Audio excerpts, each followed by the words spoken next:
Përshëndetje dhe mirë se erdhët në edicionin e lajmeve 21 Live News. Presidentja Vjosa Osmani do të bëjë thirrje për kompromis politik midis partive politike në konsultat e saj me to në ditët në vijim. Kështu tha për Radio Televizionin 21 Bekim Kupina, këshilltar për media i presidentes Osmani. Ai tha se në këto konsulta do të potencohet rëndësia e miratimit buxhetit për vitin 2026 dhe i planit të rritjes. Organizatat të shoqërisë civile kanë kërkuar nga presidentja Vjosa Osmani që të ftoj partitë parlamentare që të zgjedhin zgjidhje të përkohshme për buxhetin dhe marrëveshjen për planin e rritjes para se të shpërbëhet kuvendi dhe vendi të shkojë në zgjedhje. Duke numëruar pasojat e mosvotimit në letrën e drejtuar presidentes, sugjerohet edhe ndjekja rrugës ligjore që mundëson një gjë të tillë. Shoqëria civile po ashtu kërkon që qeveria në detyrë të procedojë në kuvend projekt ligjin për buxhetin e vitit 2026 në mënyrë që të bëhen ndryshimet ligjore, të cilat i mundësojnë vendit një buxhet të paktën për 2 muajt e parë të vitit të ardhshëm. Një hap i tillë, përveç se do të shmangte rrezikun për një krizë buxhetore të paprecedent, do të sillte edhe qetësi e siguri më të madhe për qytetarët, sidomos për ata dhe ato që varen nga pagat dhe transferet publike. Duke i shpëtuar nga ndjenja e ankthit dhe pasigurisë ekonomike gjatë periudhës zgjedhore. Një stabilitet i tillë financiar dhe institucional do të ishte thelbësor edhe për mbarvajtjen e procesit demokratik, duke mundësuar qytetarëve ta ushtrojnë të drejtën e tyre të votës në mënyrë të lirë dhe pa ndjenja presioni ekonomik apo pasigurie për të ardhmen. 21 organizata të shoqërisë civile kanë theksuar rëndësinë që ka ratifikimi i marrëveshjes, që mundëson alokimin e mjeteve nga plani i rritjes së Bashkimit Evropian, nga i cili Kosova pritet të përfitojë rreth 900 milion euro. Këshilltari për media i presidentes Osmani, Bekim Kupina, tha për Radio Televizionin 21 se këto çështje presidentja do t'i ushtrojë në konsultat me partitë politike për mandatarin e dytë për qeveri. Presidentja Osmani në konsultat që do të zhvillojë me partitë politike do ta potencojë rëndësinë e miratimit të buxhetit për vitin 2026, si dhe miratimin e planit të rritjes, si akte të domosdoshme për stabilitetin institucional dhe funksionimin normal të shtetit, si dhe për zhvillimin ekonomik të vendit tonë. Presidentja do të bëjë thirrje për një kompromis politik, nëpërmjet të cilit do të garantohet interesi i Kosovës dhe i qytetarëve të saj, si dhe të sigurohet rruga përpara për avancimin e vendit. Në këtë kuadër, presidentja do të inkurajojë partitë politike të bashkëpunojnë për të shmangur çdo blokadë që mund të ndikojë negativisht në mirëqenien e qytetarëve dhe në funksionimin e institucioneve të Republikës së Kosovës. Të dielën e 26 tetorit, mandatari për kryeministër Albin Kurti do shtoj të krijojë qeverinë, duke çuar kështu vendin drejt një pasigurie të re politike dhe institucionale. Brenda javës pritet që të mbahet një seancë e jashtëzakonshme parlamentare e thirrur nga lëvizja vetëvendosje për votimin e kabinetit të ri qeveritar pas dështimit të parë të vetëvendosjes. Burimet e Radio Televizionit 21 brenda këtij subjekti politik thonë se kanë nisur mbledhjen e nënshkrimeve për seancën, duke mos përjashtuar si pikë të rendit të ditës edhe buxhetin e vitit 2026. Njës të kushtetutës thonë se Kurti nuk mund të mandatohet 2 herë për formimin e qeverisë.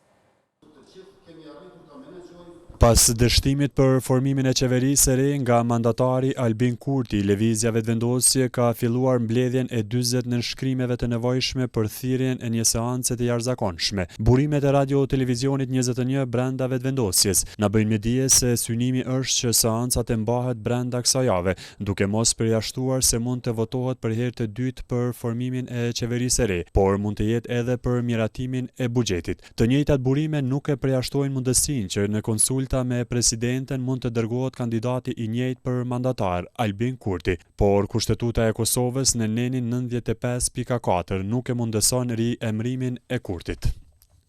Nëse përbërja e propozuar e qeverisë nuk merr shumicën e votave të nevojshme, presidentja e Republikës së Kosovës brenda 10 ditësh emëron kandidatin tjetër sipas të njëjtës procedure. Avokati Ardian Bajraktari në interpretim të këtij neni të kushtetutës përjashton mundësinë që Albin Kurti të mund të mandatohet për herë të dytë nga presidentja për formimin e qeverisë. Vlerësoj që një gjë e tillë është e pamundur edhe kushtetueshmërisht, por edhe logjikisht për faktin se i njëjti ka pas mundësi me kriju një shumicë mirë, po nuk e ka bërë, prandaj duhet institucioni presidentit të shtetit të bindet që në rast se eventualisht nis person tjetër, duke mos e përjashtuar për herë edhe të parin, arrin me bind këtë të fundit që ka arrit me siguru këtë shumicë, mirë që me i dhënë mandatarin. Avokati Bajraktari thotë se në bazë të afateve kushtetuese, presidentja brenda 10 ditëve mund të i zhvillojë konsultimet me partitë parlamentare pa përjashtuar edhe vetëvendosjen, të cilat duhet të garantojnë se kanë krijuar shumicë për formimin e qeverisë së re. Jemi në fazën ku institucioni i presidentit, përkatësisht presidentja e shtetit, ka afat prej 10 ditësh që në konsultim me subjektet politike, duke mos e përjashtu as subjektin politik të parë, të shikoj mundësinë se ka mundësi me siguru dikush tjetër një shumicë në mënyrë që e njëjta mandatu nga ana e institucionit të presidentit të vendit. Ndërkohë që afati kushtetues 10 ditor ka filluar të rrjedhë që nga dita e diel kur ka dështuar të zgjedhet qeveria e re. Presidentja Vjosa Osmani është për një vizitë zyrtare jashtë vendit dhe pritet të kthehet të mërkuren. Nga zyra e presidentes kanë bërë të ditur për Radio Televizioni 21 se Osmani do ta shfrytëzojë këtë afat kushtetues që të ftojë të gjitha partitë politike për konsultime, nëse një shumicë tjetër parlamentare i ka siguruar 61 vota të nevojshme për formimin e qeverisë.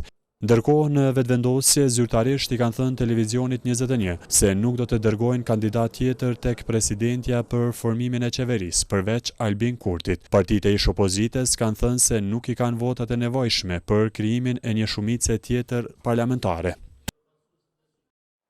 Partitë politike parlamentare nuk kanë shfaqur gatishmëri për të krijuar një shumicë tjetër parlamentare pas dështimit të mandatarit të parë, kryetarit të lëvizjes vetëvendosje Albin Kurti. Analistët politik vlerësojnë se kjo situatë dëshmon se vendi po shkon drejt zgjedhjeve të jashtëzakonshme.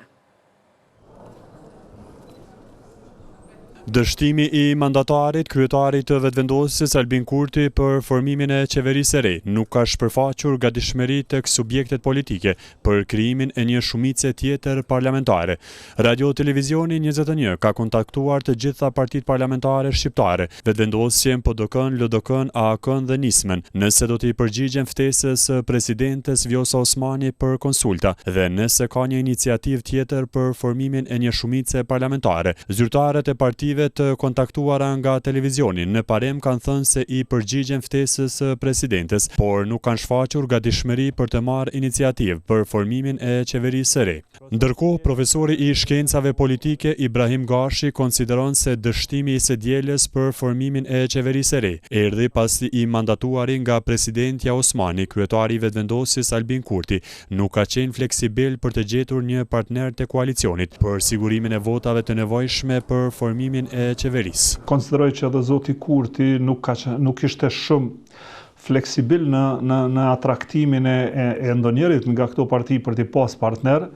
Ne kemi pa që sfida e sigurimit në umra ka qenë domethënë evidente që nga fillimi, fillimisht me rastin e zgjedhjes kryetarit parlamentit, pastaj të nënkryetarëve dhe konstituimit të parlamentit, u deshën 8 muaj. Dhe kjo ka ardhur më shumë si rezultat i këtij proporcioni, kogja si më thon që nuk e kishte asnjë napol fuqinë. Dhe kjo tash u reflektu njësoj edhe ndoshta edhe më keq u reflektu të zgjedhja e qeverisë. Ish diplomati Blerim Canaj duke analizuar lëvizjet e fundit të deputetëve të vetëvendosjes për mbledhjen e 40 nënshkrimeve për thirrjen e një seance të jashtëzakonshme gjatë kësaj jave, vlerëson se kjo mund të jetë edhe si një iniciativë për shpërndarje të kuvendit. Tash e dim që duhet në disa vota edhe për me shpërba parlamentin. Parlamenti është i konstituuar, po për me shku në zgjedhje të jashtëzakonshme duhet edhe ta shpërbaj. Tashti kur çështja te qeveria, ata mund edhe ta provojnë, ta shfrytëzojnë si shans, mirë, po nuk presh që dikush do të jetë i gatshëm që të bëjë qeveri me Kurtit në njëra anë, sikur që nuk pres që dikush ta votojë një qeveri të Kurtit blanko. Profesori universitari i shkencave politike Ibrahim Gashi vlerëson se vendi ka hyrë në një situatë të panjohur politike, por sipas tij qëndrimet e subjekteve politike se nuk i kanë votat e nevojshme për zgjedhjen e qeverisë së re, janë vetëdorëzim në përpjekjet e tyre për krijimin e një shumice tjetër parlamentare. Duke i dëgjuar dje deklarimet e partive opozitare, ato sikur u dorëzuan para se t'i ftoj presidenti eventualisht t'u jap mandatin, ato u dorëzuan, se duke thënë që s'kan numra. Dhe edhe kjo nuk më pëlqeu, se tek e fundit kushtetuta e parasheh, domethënë nëse partia më e madhe s'arrin me bë, atëherë duhet gjetë njërin nga forcat politike që ka arrit me i siguru numra. Ndërsa nga këndvështrimi i ish diplomati Canaj, vendi pashmangshëm po shkon drejt zgjedhjeve të jashtëzakonshme parlamentare. Ne edhe nuk kemi pa gatishmëri të kurtit që për kompromis dhe marrëveshje, kështu që nga këndvështrimi im ne po shkojmë thjesht drejt zgjedhje. I mandatuari nga presidentja Vjosa Osmani, kryetari i vetëvendosjes Albin Kurti, të dielën dështoi për sigurimin e votave të nevojshme për formimin e qeverisë. Për të votuan 56 deputet, ndërsa 52 ishin kundër dhe 4 abstenime. Ekspert financiar dhe njohës të çështjeve ligjore thonë se vetmja mundësi që vendi të mos mbes pa buxhet për vitin 2026 është thirrja e një seance të jashtëzakonshme ku do të mundsohej ndryshimi i ligjit për financa në mënyrë që buxheti i 2025-s të bartet për 2 muajt e parë të vitit 2026. Sipas tyre, nëse brenda kësaj periudhe kohore nuk ka një qeveri të re, atëherë Kosova rrezikon kolapsin. 31 tetori është dita e fundit kur qeveria duhet të miratoj ligjin për buxhetin. Ligj ky, i cili duhet të shkojë në kuvent për miratim në 2 lexime, më së largu deri më 31 dhjetor. Ndërkohë, dështimi për formimin e një qeverie të re ka rritur rrezikun që Kosova të hyjë në vitin 2026 pa një buxhet të miratuar, buxhet i cili sipas ish-ministrit të financave Hakish Shatri duhet të miratohet nga një qeveri legjitime. Unë për çudi e njeva edhe dje në një konferencë për media, Albin Kurti e potencoj që me leqë qeveria ndërheqje ka drejt, mirë po thajën disa pak qartësi, a i din që nuk u zënë më shkel të kuqen se kjo nuk o qeveri ndërheqje, kjo qeveri në detyrë. Si ka s'ka duhu mandati që 8 muaj. Të qeverijari nuk u votu, tash këmonë nuk t'ja konsiderën vetën kryeministra heq. Së votu t'ja ka ra. Deklarata e Shatrit pasoi një konfirmim të kryetarit të lëvizjes vetëvendosje Albin Kurti, i cili tha se qeveria në detyrë do të synojë që të procedojë ligjin për buxhetin, edhe pse ka shprehur dilemat mbi pasojat juridike që mund të prodhohen. Megjithatë, mundësinë që qeveria në detyrë mund ta përgatisë buxhetin për ligjin e ardhshëm, e hedh poshtë hulumtuesi i Institutit Kosovar për Drejtësi Gzim Shala. Sipas tij, kjo qeveri është votuar nga një legjislaturë e kaluar dhe nuk buron nga përbërja e re e kuvendit. Kështu edhe konceptualisht për shkak se kjo qeveri nuk i takon kësaj legjislature dhe kjo legjislaturë nuk mundet me i dhënë buxhet një qeverie të cilën vet nuk e ka zgjedhur. Kosova prej 8 muajsh gjendet në një blokadë politike, fillimisht pa një kuvent të konstituar, ndërsa tash pa një qeveri e cila do të adresonte ligje në kuvent. Ekspert financiar dhe njohës të çështjeve ligjore thonë se me konstituimin e kuvendit megjithëse i diskutueshëm, ekziston vetëm një mundësi që Kosova të ketë buxhet së paku edhe për 2 muajt e parë të vitit 2026. Qoftë grupi deputetëve përmes komisionit parlamentar për buxhet, që kanë drejt iniciativë legislative me bo, me propozu ligjë me propozu grupi deputetëve të caktuar, me kushtetut kanë drejt, nëse ata pajtohen, edhe në atë mënyrë me propozu që të bëhet vazhdimi i projekt buxhetit, i ligjit për buxhetin për 2025, edhe mujtë e parë të 2026. Në këtë situatë në të cilën jemi, duke posur parasysh rëndësinë e çështjes, do të është e domosdoshme që të bëhet një zgjidhje dhe kjo mund të jetë në kuptimin e formimit të një qeverie teknike gjithëpërfshirëse e cila do të adresonte çështjen e buxhetit, çështjet e marrëveshjeve ndërkombëtare dhe çështjet e tjera të cilat nuk presin dhe më pastaj vendi të shkonte në zgjedhje. Si pasojë e blokadës politike viti 2025, nga njohës të çështjeve të ekonomisë, cilësohet si viti i çuar dëm, pasojat e të cilit thuhet se do të shihen vitin e ardhshëm.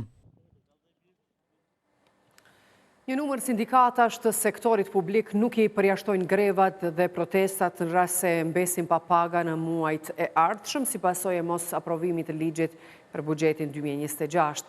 Ata thanë për Radio Televizionin 21 se partitë politike para se të mendojnë për pushtet do duhet të mendojnë për qytetarët e Kosovës. Mos miratimi i ligjit për buxhetin e vitit 2026 rrezikon ta fusë Kosovën në krizën më të rëndë financiare që nga pas lufta, vlerësojnë njohës të çështjeve ekonomike. Sipas tyre, gati gjysma e qytetarëve të Kosovës rrezikojnë të mbesin pa paga. Kjo situatë ngriti alarmin edhe tek një numër i sindikatave të sektorit publik, të cilat kanë paralajmëruar veprime sindikale. Kryetari i sindikatës së arsimit, Ramanja Sharaj, nuk e përjashton mundësinë e grevës.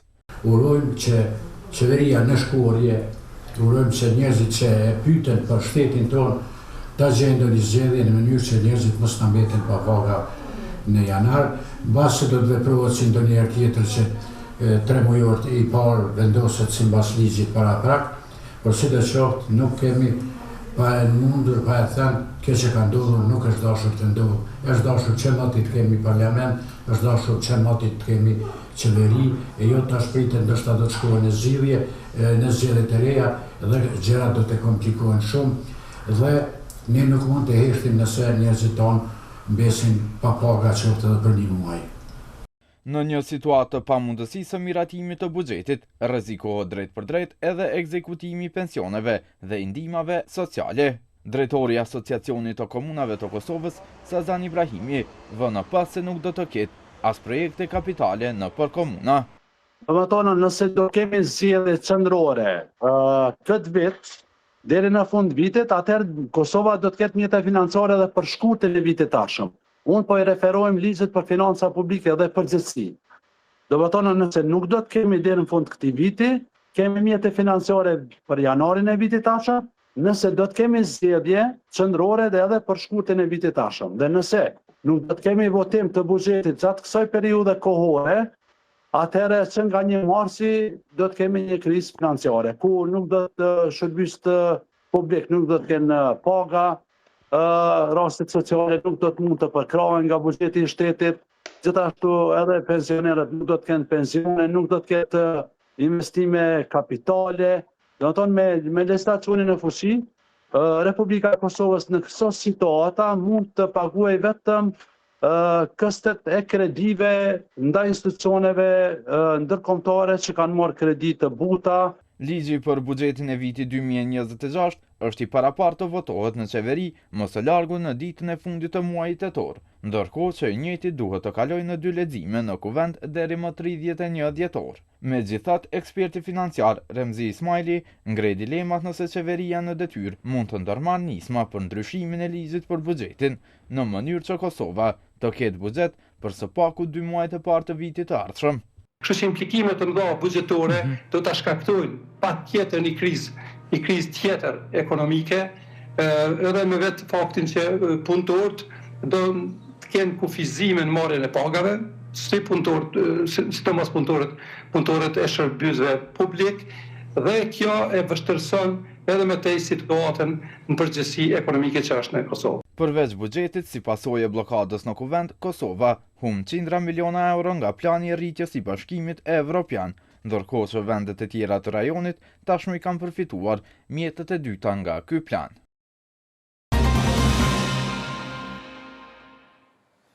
Komisioni Qendror i Zgjedhjeve bëri të ditur se nuk ka buxhet për organizimin e zgjedhjeve të jashtëzakonshme parlamentare. U tha se në rastet e tilla, ky institucion përgatit planifikimin buxhetor dhe kërkesën e dërgon për miratim në qeveri, pasi nuk ka buxhet të planifikuar për procese zgjedhore të paplanifikuara. Lidhur me zgjedhjet e jashtëzakonshme, ndër qytetar kanë qëndrime të ndryshme nëse do të marrin pjesë apo jo.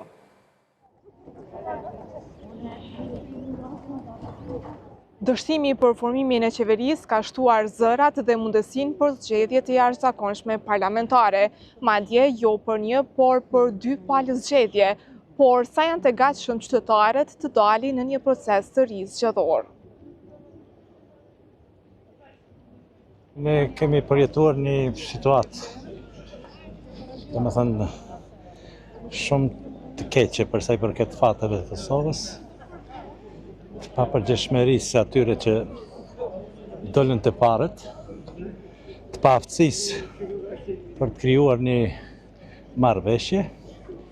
Normalisht ne do dalim edhe do të dimë se si do të votojmë. Jo, pse ai nuk është zgjidhje mos me dalë, por edhe në tjetrën anë që tu na kanë ardhur, me zgjidhje, këto kushtojnë miliona. Duhet gjithë dalin, jo vetëm unë, e lejmë unë që e kuptoj të drejtën e votimit, dhe me thonë si një drejtë shumë e domosdoshme, të cilën du të me shfrytzu, edhe natyrisht du të më ngrit vedia qytetarëve që kur t'i votojmë qoftë nivelin lokal, qoftë nivelin qendror, du të kërkojmë llogaridhënie prej tyre. O detyrë çdo qytetar është me dalë në zgjidhje. Detyrim, duhet me pas të qartë si qëni. Pse me s'me dalë? Detyrë kemi, obligime kemi, edhe do të dalim. Diskutimet rreth shkuarjes në zgjedhje të jashtëzakonshme vijnë në një kohë kur ende nuk ka përfunduar procesi zgjedhor për kryetar komunash. Në Komisionin Qendror të Zgjedhjeve e shohin si sfidues edhe një proces të ri zgjedhor në dhjetor, teksa bëjnë të ditur se nuk kanë buxhet të planifikuar për zgjedhje të jashtëzakonshme.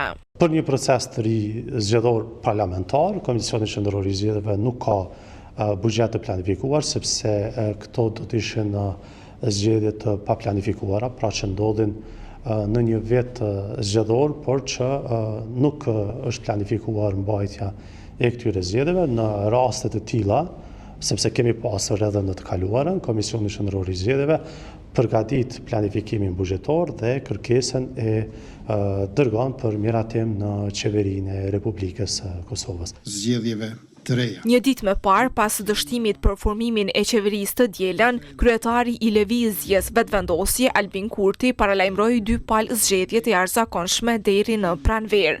Përveç zgjedhjeve të reja që parashikohen të mbahen në dhjetor, Kurti ka thënë se zgjedhje do të ketë edhe në fillim të vitit të ardhshëm, pasi sipas tij me legjislaturën që do të dalë nga zgjedhjet e dhjetorit, do të dështohet që të zgjidhet presidenti i ri. Ish diplomati Avni Arifi vlerëson se thelbi i problemit nuk është posti i presidentit, por dëshira e Kurtit për të vazhduar blokadën. Sipas tij, zgjedhjet e jashtëzakonshme e dëmtojnë Kosovën. As nuk është në gjendje me po presidentin, po as me aprovu, domethënë as një konsenzus nuk e pranon, nuk është thelbi i problemit, është mundësia tina me bloku Kosovën. Domethënë ne do të shkojmë në zgjedhje, gjasat janë shumë të mëdha në dhjetor. Dhe ai nuk synon me fitu dhe me kriju koalicion, domethënë me PDK-n apo me LDK-n apo me AK-n, synon me ushqy armiqësitë në retorikën e tij dhe synon me bloku Kosovën derisa një ditë lodhet populli i Kosovës që po t'i japim ty 60% edhe Prina o Lukashenko i kohës tonë. Pas dështimit të Kurtit për formimin e qeverisë, edhe partitë e tjera e kanë përmendur mundësinë për zgjedhje të jashtëzakonshme parlamentare. Lëvizja fol nëpërmjet një raporti mbi monitorimin e mediave gjatë zgjedhjeve lokale, nxori në pa pjesëmarrjen e ulët të grave në debatet politike, mungesën e balancës gjinore në transmetimin e kronikave në raportimet mediatike, si dhe gjuhën e përdorur, siç u tha, denigruese dhe përqarse të partive politike. 9 televizione nacionale në gjuhën shqipe janë monitoruar nga Lëvizja Fol, me qëllim të paraqitjes së nivelit të panshmërisë, qasjes së barabartë ndaj subjekteve politike, gjuhës së përdorur dhe përfaqësimit të grave gjatë fushatës zgjedhore për zgjedhjet lokale të 12 tetorit. Drejtoresha ekzekutive e Lëvizjes Fol, Megjide Demolli, prezantoi gjetjet kryesore të monitorimit, të cilat treguan se partitë më të mëdha politike kanë pasur më shumë minuta në kronikat zgjedhore të televizioneve. Koha në minuta për subjektet politike në kronikat zgjedhore, siç edhe e shihni, minutazha është e njëjtë për Lëvizjen Vetëvendosje dhe Partinë Demokratike të Kosovës, pasuar nga LDK, AK, Nisma, PSD dhe subjekte tjera më të vogla. Element kryesor i këtij monitorimi ishte edhe përfaqësimi gjinor në kronikat televizive dhe debatet politike, ku vetëm 10% e hapësirës iu kushtua kandidateve gra, ndërsa pjesëmarrja e grave në debate politike ishte vetëm 8%. Nën kryetarja e bordit të Asociacionit të Gazetarëve të Kosovës, Naile Dema, tha se pjesëmarrja e kandidateve gra në media nuk varet gjithmonë nga vetë mediat, por më shumë nga partitë politike që i kandidojnë ato dhe shtabet zgjedhore. Nuk është shumë korrekte të presim shumë prej gazetarëve që ta rregullojnë këtë bilancin e përfaqësimit gjinor në studio. E kam fjalën për përfaqësues të partive politike. Kjo për faktin se gazetarët as mediat nuk kanë faj, pse subjektet politike nuk kanë gra kandidate për kryetarët komunave ose për kandidate për asamble. Domethënë kjo varet prej tëne, nëse kemi parasysh mënyrën qysh organizohen debatet dhe ftesat qysh bëhen, qysh organizohet. Në raport thuhet se numri i ulët i grave kandidate dhe fakti që ato garojnë kryesisht në komuna me potencial më të ulët fitoreje ndikon në praninë e kufizuar të tyre në media.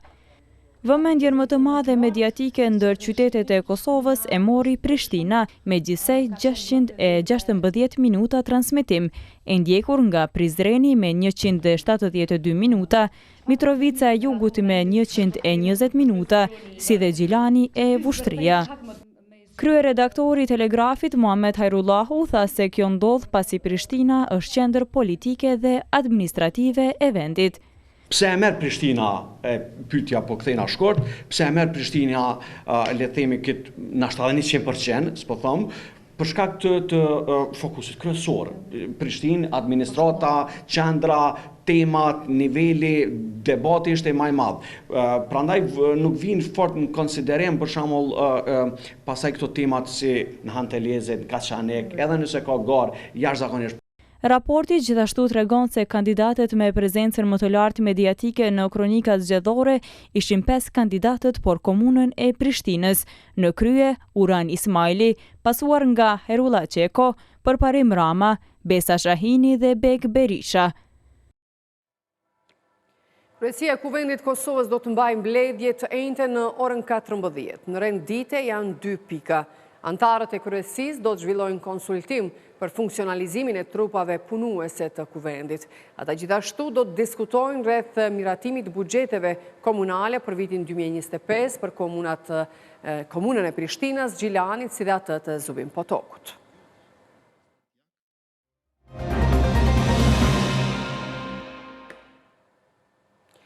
Shtrëngtimi më i lartë i energjisë elektrike në Kosovë vlerësohet të jetë regjistruar gjatë 2 vjetëve të fundit. Së fundmi, zyra e rregullatorit të energjisë ka rritur tarifat për 16.1%, ndërsa të dhënat e Agjencisë së Statistikave të Kosovës flasin për një shtrëngtim edhe më të lartë prej 17.4% për muajin shtator të këtij viti.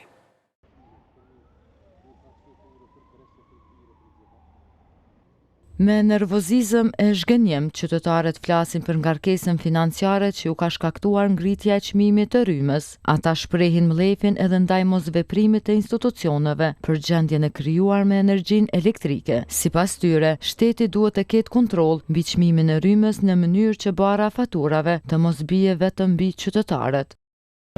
Ja, nuk e meritojnë me qenë këtu. Për çfarë kena fjalën? Apo na vjen nuk jam gjendje me fol sepse jam keq me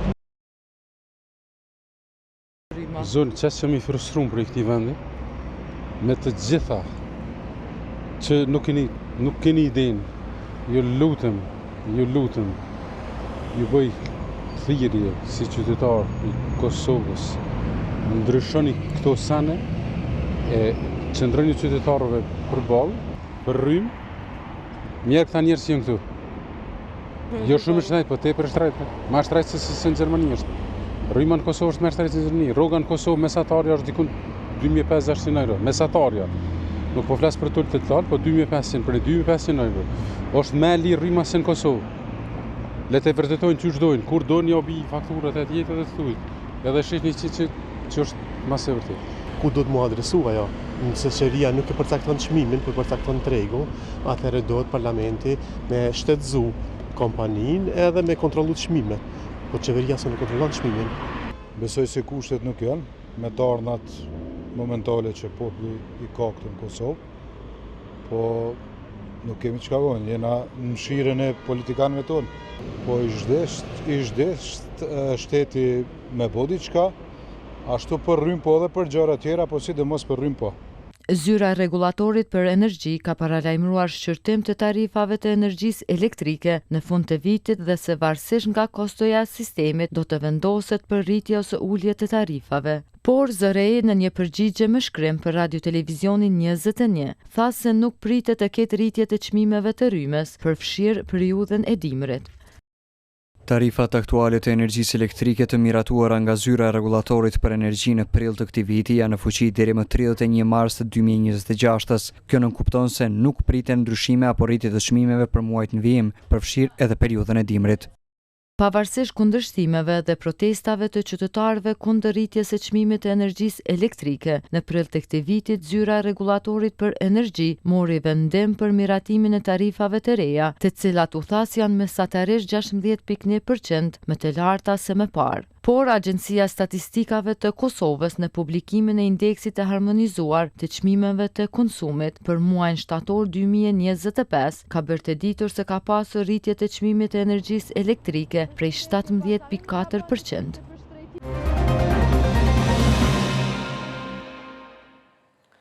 Në kuadër të ushtrimit fushor ujku Shigjet, i cili po zhvillohet në poligonin ushtarak në Babaj të Bokës, Forca e Sigurisë Kosovës organizoi ditën e vizitorëve. Për të parë nga afër ushtrimin e ushtarakëve ishin ministri në detyrë i mbrojtjes Ejup Maqedonci, komandanti i Forcës së Sigurisë së Kosovës Gjeneralt Lejnant Bashkim Jashari dhe përfaqësues amerikan.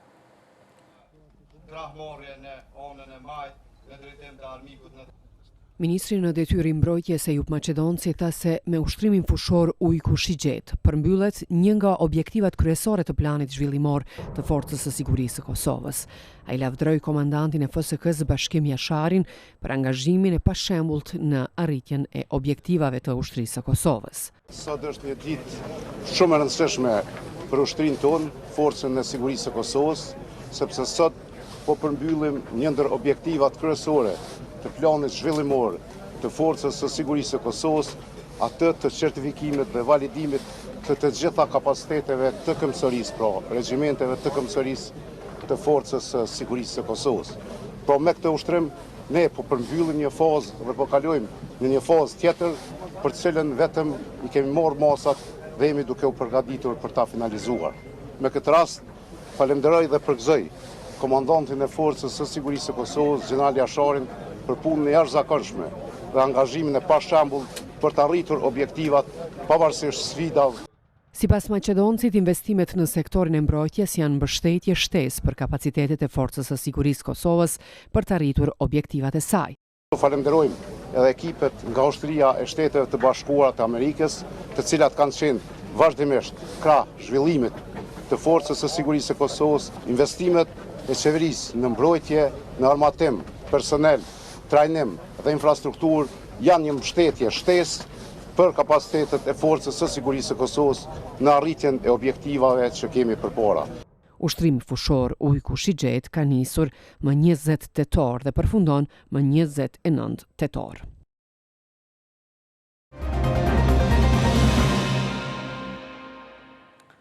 Organizata për rritjen e cilësisë në arsim publikoi raportin Integriteti akademik dhe publikimi shkencor në Universitetin e Prishtinës, sipas cilit ky institucion në 7 vitet e fundit ka shënuar progres të jashtëzakonshëm sa i përket publikimeve shkencore.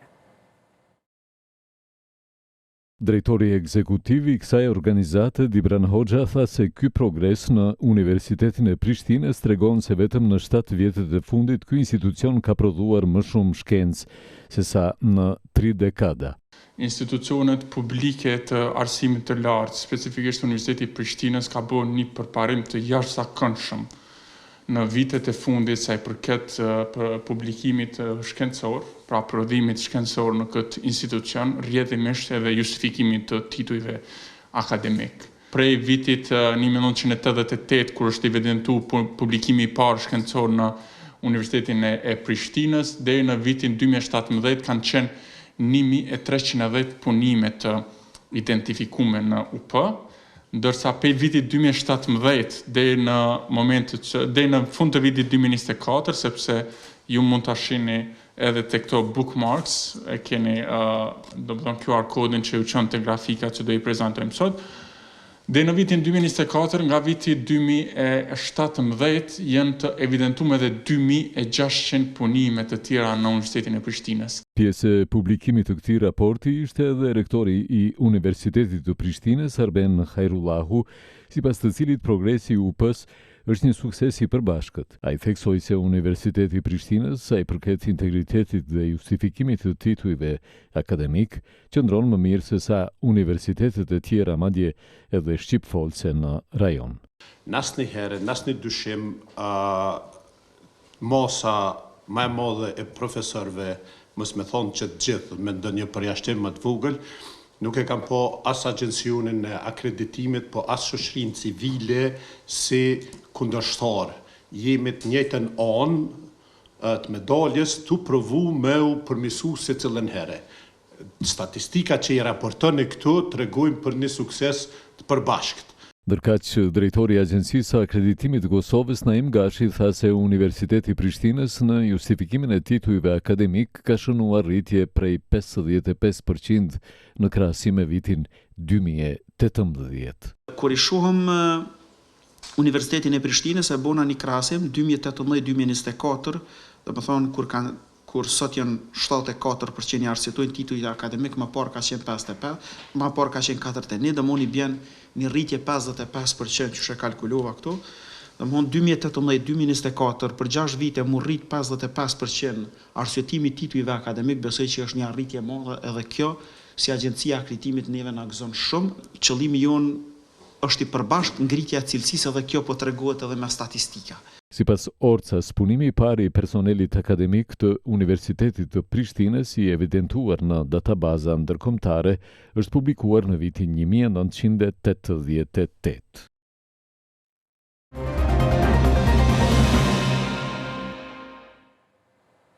Që nga viti 2015 në tregun mobil në Prishtinë tregtohen dhe promovohen produkte bujqësore dhe artizanale. Fermerët ekspozojnë produktet e tyre në pothuajse çdo lagje, por gjatë ditëve të ndryshme. Tregjet mobile të fermerëve ekzistojnë kudo në botë, ku pasqyrojnë kulturat bujqësore dhe ekonominë lokale të vendeve ku veprojnë. Ndërsa në Prishtinë ishte viti 2015 kur u jetësua tregu mobil në Prishtinë, që atëherë tregu mobil i fermerëve në kryeqytet është mundësi e mirë për të promovuar e shitur produktet vendore. Kena edhe klientë tunë që na njohin edhe i marrin produktet edhe nuk na jetë kur që për pashiten. Do me thënë mundësi e mirë edhe për promovim edhe për shitje? Po, edhe për promovim edhe për shitje është shumë një mundësi e mirë. Mund të ekzistoni nga kjo që ju e kultivoni? Po. Nga biznesi juaj? Ka biznesi juaj, mujna me jetue. Pjesë e tregut mobil jam qysh nga fillimi, qysh nga viti 2015 dëmon që 10 vite. Se ne kena kretë prodhimet tona të vendore. Edhe falenderojna komunën që ne ka bot mundshme, ne ka qitez nga sot e morti jena para grandit njëste e në ndardani të billin tonë dhe kështu jena të knosen edhe me juve, edhe me mishteri, edhe me shoqëni, edhe me gjithë. Tregu mobil është mundësi e mirë për banorët e lagjeve të ndryshme të Prishtinës. Sipas konsumatorëve që i takuam në sheshin Zahir Pajaziti, produktet e fermerëve tanë janë të freskëta, si dhe më të sigurta e edhe më të shëndetshme. Mundësi e mirë është, po furnizohemi këto, janë produktet më të freskëta, edhe për atë arsye po furnizohemi në këtë treg. Vendore janë sigurta, janë pa herbicide, pa shumë i kanë prodhimet e shishme të mira. Çka ke ardhur sot me ble? Ka marrë me ble do purre, një lakën, pak kompira, pak tranguj, pastaj dhe pas kanë shtetu shumë. Fermerët me produktet e tyre janë thuajase në çdo lagje të Prishtinës, por në ditë ndryshme të javës, nga ora 9 të mëngjesit deri në orën 17. Sipas tyre, tregu mobil është një nga mundësitë më të mira për prodhuesit vendor. Projekti më i qelluar në Kosovë për përkrajen e fermerëve e sidomos grave.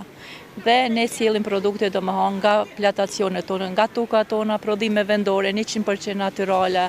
Unë merrem me kultivimin e frutave të emta, po ashtu dhe përpunimin e lëngjeve natyrale, aroni, boronice mali, disa gjema ndryshme dhe frutat të freskëta. Ky treg është mundësi e mirë jo vetëm për fermerët, por edhe për qytetarët të cilët dëshirojnë të blejnë produkte cilësore, të shëndetshme dhe të sigurta të prodhuara nga toka jonë.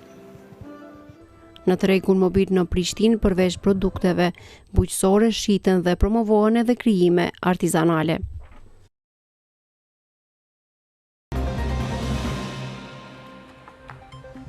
Për më tepër informacione, vizitoni dhe portalin ton rtv21.tv dhe profilet e Radio Televizionit 21 në rrjetet sociale. Miru pafshim në edicionin e radhës.